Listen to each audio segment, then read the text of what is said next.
Good morning all of student. आप लोगों का ऑनलाइन क्लास में स्वागत है।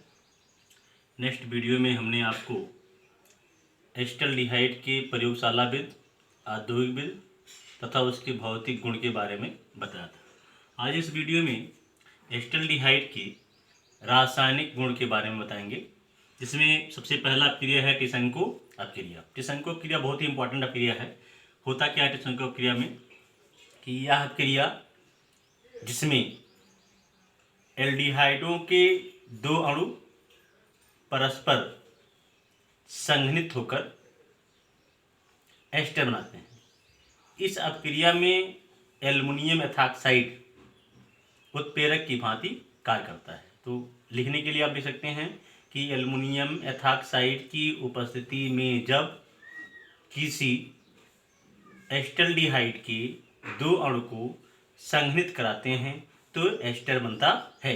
जैसे एसिटाल्डिहाइड ले रहे हैं हम CH3 सिंगल बॉन्ड CHO के दो अणु लिए जा रहे हैं। इसको जो है हमने C2H5O का होल थ्राइस Al की उपस्थिति में, एल्युमिनियम एथॉक्साइड है की उपस्थिति में अपक्रिया संघनन कराया गया तो बना CH3 single bond COO C2H5। ये बन गया आपका ethyl acetate ester. Ethyl acetate ester. तो ये तो हो गया आपका टिसंको अपक्रिया। दूसरी अपक्रिया है, लिख लें चलिए। दूसरी अपक्रिया है नोवेल्जल रिएक्शन। नोवेल्जल अपक्रिया बहुत ही इंपॉर्टेंट ये अपक्रिया है। इसमें करते क्या हैं, प्रीडीन नोवेल्जन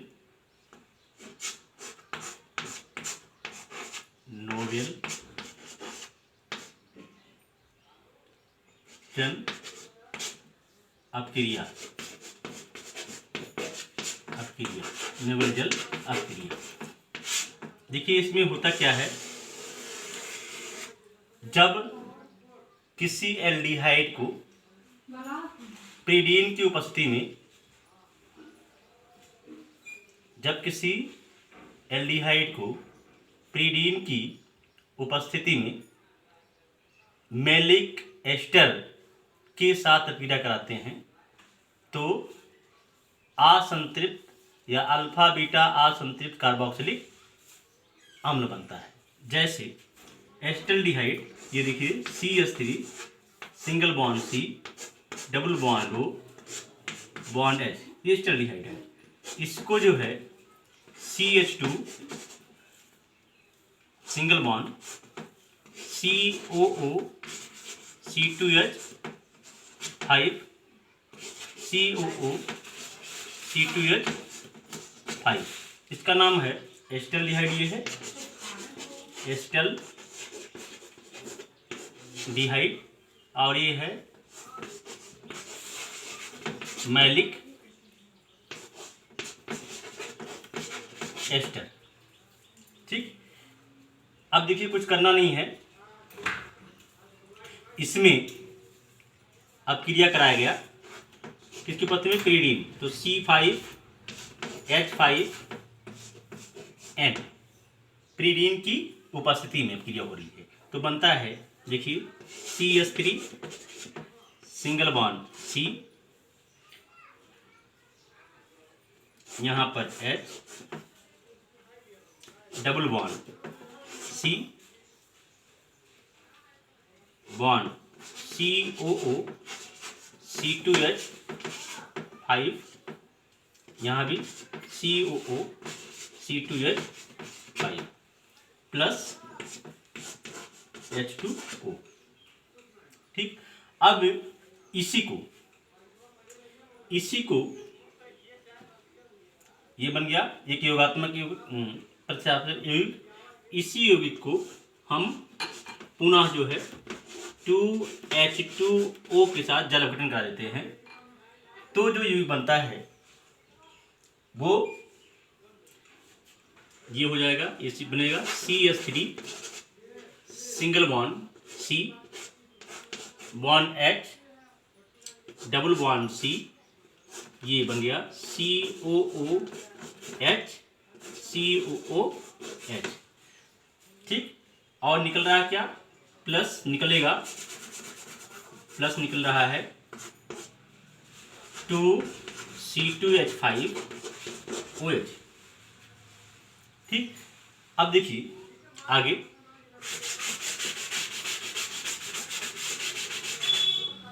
अब देखिए फिर यही CH3 single bond C, bond H, double bond C, bond COOH, COOH।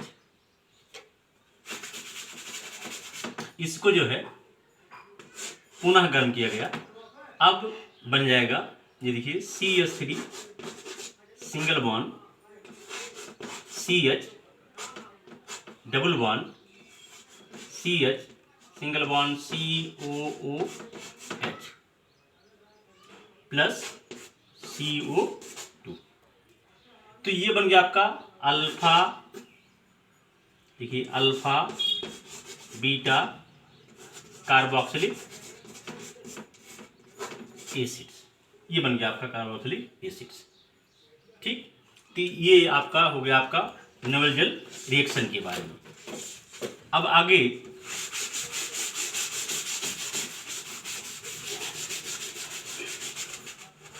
नवलजल reaction के बाद आप अलग से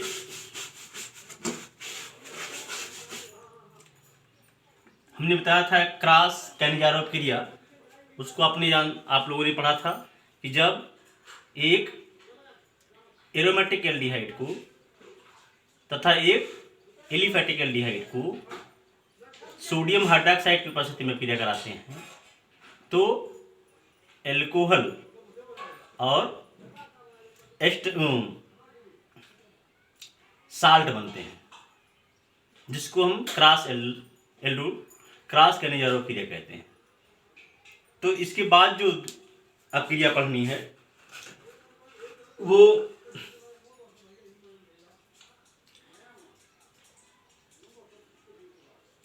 एस्टल्डिहाइड से पर एस्टल्डिहाइड कैसे बनेगा।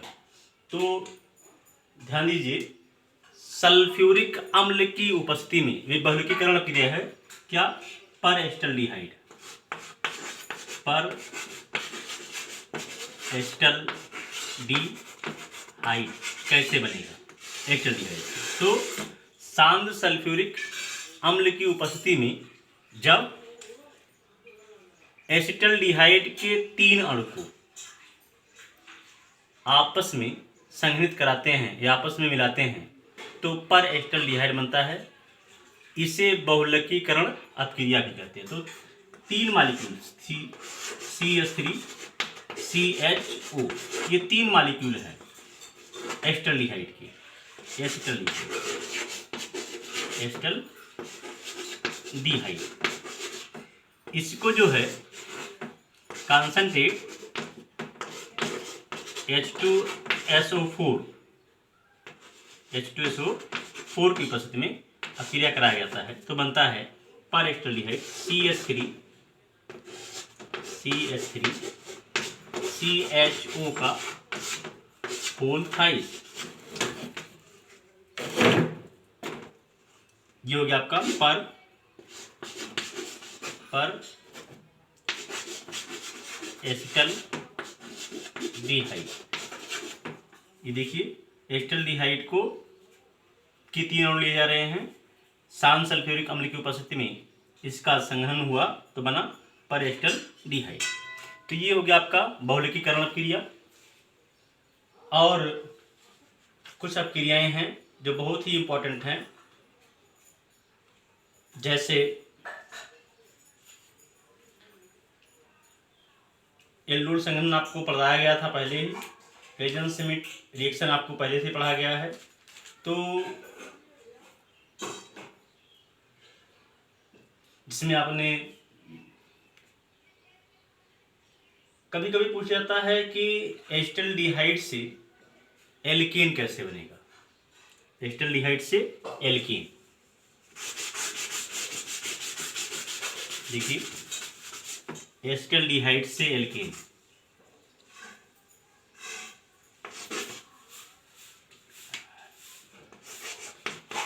एसिटल्डिहाइड से एल्केन। तो एस्टल्डिहाइड से एल्केन बनाने के लिए रिडक्शन कराना पड़ेगा।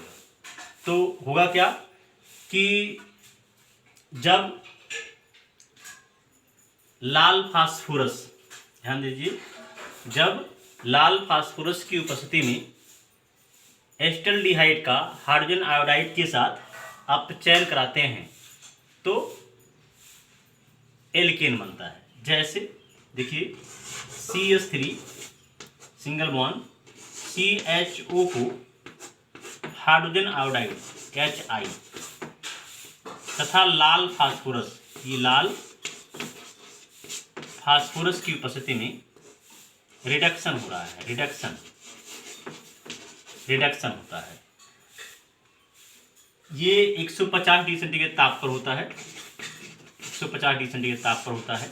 तो बनता है ethane CH3 single bond CH3 plus H2O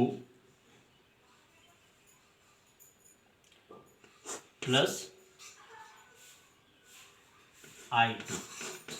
ये देखिए, इसको बैलेंस करना है। देखिए 6 2 8 और यहाँ पर है तो 4 से मल्टीप्लाई कर दीजिए और यहाँ भी 2 से, तो ये बन गया आपका एथेन। ठीक, तो इस तरह से आगे अगर मान कोई पूछता है कि अगर ऑक्सीकरण होता है एल्डिहाइड का, तो आप लोग जानते हैं कि अगर एस्टल्डिहाइड में पोटेशियम परमैंगनेट अथवा अम्लीय पोटेशियम डाइक्रोमेट की उपस्थिति में अगर एस्टल्डिहाइड का ऑक्सीकरण होता है तो कार्बोक्सिलिक अम्ल बनेंगे। जैसे अगर एस्टल्डिहाइड लिया जा रहा है, एस्टल्डिहाइड मान लीजिए लिया जा रहा है, ये CH3 CHO, अगर इसका ऑक्सीडेशन करा देते हैं in presence of Ke2Cl2O7 plus H2SO4 की उपस्थिति में, तो बन जाएगा आपका एसिटिक एसिड CH3COOH। ठीक, ये बन गया एसिटिक एसिड।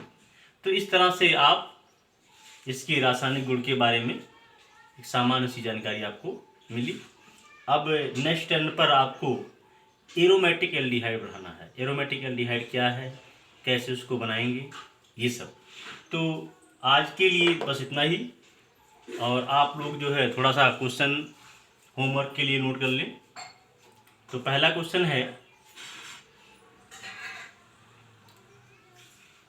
प्रयोगशाला में एस्टल्डिहाइड बनाने का सचित्र वर्णन कीजिए। दूसरा रिएक्शन है, दूसरा प्रश्न है, क्या होता है जब